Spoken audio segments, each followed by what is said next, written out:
उसके पास बहुत धन दौलत थी। एक दिन उसने हिसाब लगाया तो पाया कि उसके पास जितनी भी दौलत है ये तो केवल उसके बच्चों तक के लिए ही पर्याप्त होगी। वह सोच में पड़ गया कि उसके बच्चों के बच्चे और फिर उनके बाद आने वाली पीढ़ियों के लिए धन की व्यवस्था कैसे होगी। धन के अभाव में तो उनका जीवन बहुत मुश्किल हो जाएगा। इसी बात के बारे में सोच सोच कर वह बहुत चिंतित रहने लगा।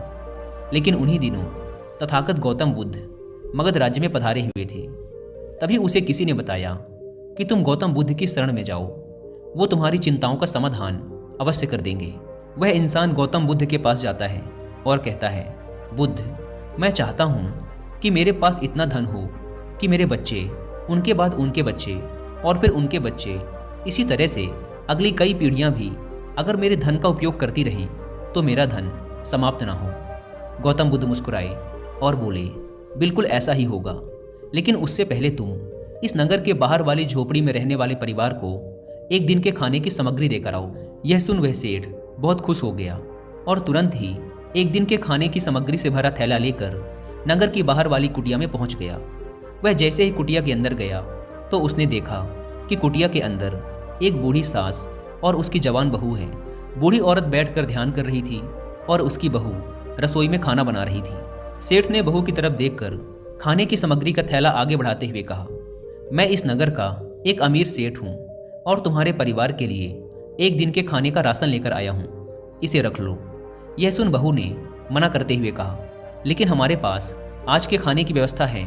सेठ ने कहा, तो इससे कल के खाने की व्यवस्था हो जाएगी। उस औरत ने कहा, माफ़ करें, लेकिन हम अगले दिन के लिए भी इकट्ठा करके नहीं रखते। हम रोज के खाने की व्यवस्था रोज ही करते हैं। यह सुन उस सेठ ने सोचा, एक ये लोग हैं जो अपने कल के लिए भी इकट्ठा नहीं करते और एक मैं हूँ जो अपने आने वाली कई पीढ़ियों के लिए धन इकट्ठा करने की चिंता में मरा जा रहा हूँ। अब उस सेठ को समझ आ चुका था कि आखिर गौतम बुद्ध ने उसे नगर की बाहर वाली इस कुटिया में क्यों भेजा था।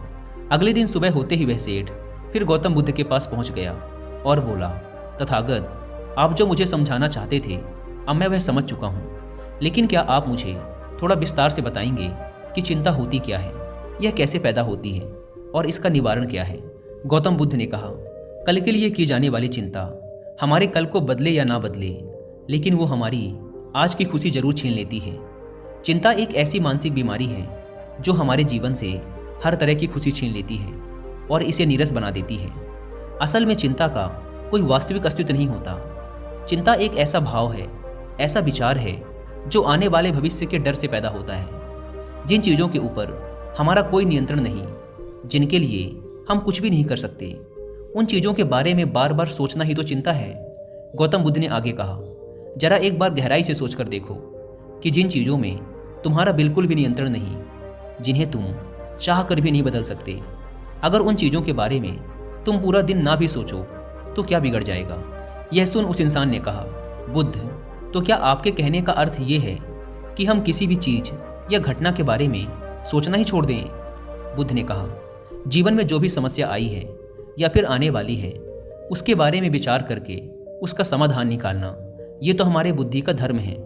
लेकिन उसी समस्या के बारे में निरंतर, लगातार, बार बार सोचना, ये एक मानसिक बीमारी है।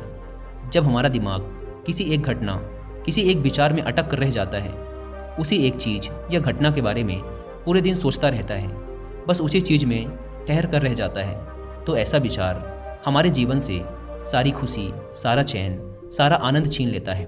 चिंता करने का सीधा सा अर्थ है कि जो हमारे जीवन में हुआ ही नहीं उसके बारे में व्यर्थ ही सोचते रहना।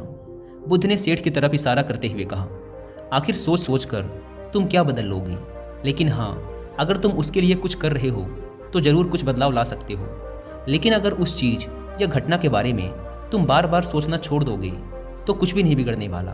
तो क्यों सोचते रहते हो एक ही बात के बारे में? क्यों अपनी हर खुशी और जीवन की शांति को अपने ही हाथों उजाड़ रहे हो? लोग भविष्य की जिन घटनाओं के बारे में सोच सोच कर परेशान होते रहते हैं, उनमें से ज़्यादातर घटनाएं तो उनके जीवन में कभी घटती ही नहीं।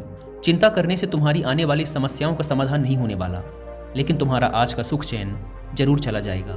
तुम एक बात का अनुभव करना कि चिंता से भरा एक घंटा तुम्हें पूरे दिन की मेहनत से भी ज़्यादा थका देता है। असल में जब कोई अप्रिय घटना वास्तविक जीवन में घट भी जाती है तो वो हमें उतना दुख नहीं देती जितना हमने उसके बारे में मन में सोच सोच कर खुद को दुखी किया होता है। दोस्तों, अगर आप भी हर बात पे चिंता करने की आदत से परेशान हैं, तो आपको विश्व प्रसिद्ध लेखक डेल कार्नेगी के द्वारा चिंता पर लिखी गई अब तक की सबसे बेस्ट बुक एक बार जरूर पढ़नी चाहिए, जिसका नाम है how to stop worrying and start living.